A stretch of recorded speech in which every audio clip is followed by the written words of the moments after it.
Bang. Ready? All right, here we are. Rodney Matthews in the house. We've taken some time off. We took some time off. The series went really, really well. We were really happy with the way 61 turned out. It was quite rigorous in a way, but also a lot of fun. Just for my mental capabilities to keep rolling in this business. So we thought, what do we do after that? What do we do after 61 holds, 61 moves in 61 days? Like where do we go from there in the tutorial game, as it were? And today we're going over, and for the next little bit, now these won't be done daily. Might be a couple days in between. We want you to really enjoy them. We want you to look out for them. So subscribe to our channel. Today what we want to do is go over forgotten moves or underutilized moves in professional wrestling. So we're actually going to do a little bit of bumping. It's just the way it is. I'm sorry. It's the way it goes. So today we're going to go over a few things.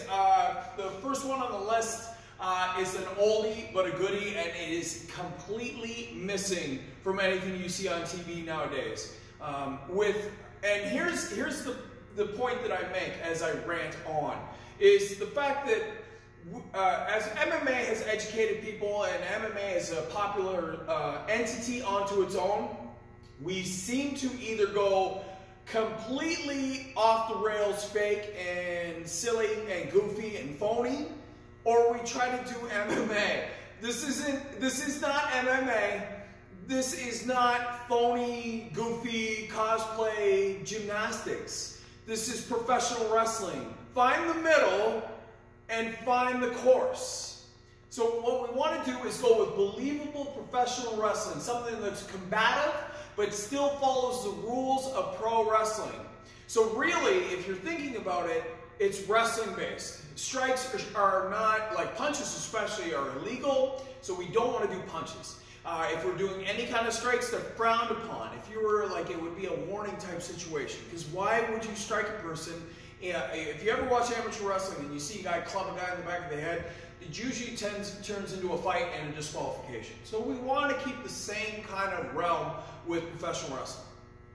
And you know what? We could actually save this business if we actually followed the rules of it, guys. Just hear me out on that. If you actually followed the rules of professional wrestling and brought a little bit of legitimacy to your work, we would actually have a thriving business instead of picking at scraps.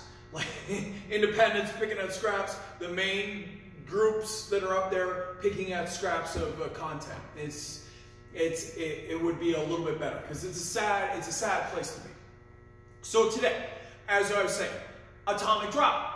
Completely underutilized. So we're going to go over a basic atomic drop. What I'm going to do is me and Rodney will lock up. I'll go behind first. I'll go for the go behind, and I'll give him an atomic drop, and I'll have Rodney sell accordingly. So a lot of times the phony stuff, the goofy stuff, the entertaining stuff, I get it. I'm a huge Rick Rude fan, but Rick Rude's atomic drop sell was only Rick Rude can do it. If anybody else did it, I wouldn't enjoy it.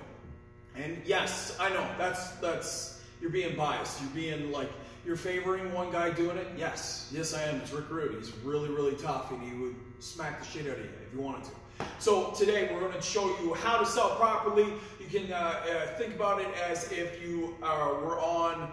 Well, just think about those parkour guys and those skateboard kids when they do it and they land on a post, how that feels. That is exactly the same way your reaction should be to take an atomic drop if you took it properly. So, me and Rodney are going to lock up. Boom, solid lock up as we always do, nice and extended. I see a lot of this lately. I've been doing some tapes and helping guys out on tapes and doing some reviews, and I see a lot of this crouching in. Can't see your face, guys. Can't see your face if you're hugging him or going in for an embrace. I mean, even though he's a handsome man, I don't want to embrace him. So lock up, extend, so you have good control and it looks like a solid tie-up. What I'm going to do is push that elbow off as I go behind. So once I go behind, what I want to do is I'm going to hook with my left hand on his left arm. That's where I'm going to hook, and then bring that up and over my shoulder. Now he knows, Rodney's already solid, because he knows that he has got a post with his elbow and his armpit. nice and solid into my shoulders, so he has a good post. So once you're there and he's nice and solid, what you're going to do is grab around his waist. Why? Because it's the hips. You control by the head and the hips. It's easier to pick him up. It's harder to pick him up from the chest. Way easier to try to drop that shoulder down into his waistline where his hips are and pick him up because he can go up. Rodney's now going to stick his legs up nice and high in the air, and as I bring him back down, I just lunge ahead. My right foot lunges ahead. I drop to my left knee, and he sits on my knee, basically on my quad. So as we pick him up, all the way up, and then down. Easy, right? Looks solid. If Bret Hart would have made every one of these moves look so good because he took his time and everything meant something. So I'm not going to go into a spot right away with this. I'm going to give him the atomic drop and let him sell it. A lot of times you see these guys do the atomic drop. A guy will eat it and then bump right away. Rick Martel was great for it, and it looks so good. Another one that was really, really good is Bob Backlund. Used to give guys atomic drops, and they bump right in front of them, which is basically it shatters your spine. There's lots of great spots out of this where we could lock up, push off. Rodney comes, I duck underneath, I grab him, atomic drop, he flies out of the ring. There's a great example. Another one is Rodney comes in, I'm in the corner, he eats a boot, he turns away, I scoop and carry him out, atomic drop, he hits the post. I can then roll him up into a schoolboy. Right there off the top of my head, there is two options already, two options. There's millions of them, guys. You don't have to be, it doesn't have to be difficult. It doesn't have to be hard. It just has to be solid. And people have to know what's going on. So that is atomic drop. There's going to be a few more of these. We're really going to try to bang out as many as possible. Forgotten moves in professional wrestling. If you want to be a wrestler, if you want to do this business, start with a foundation. And I'm going to build you one.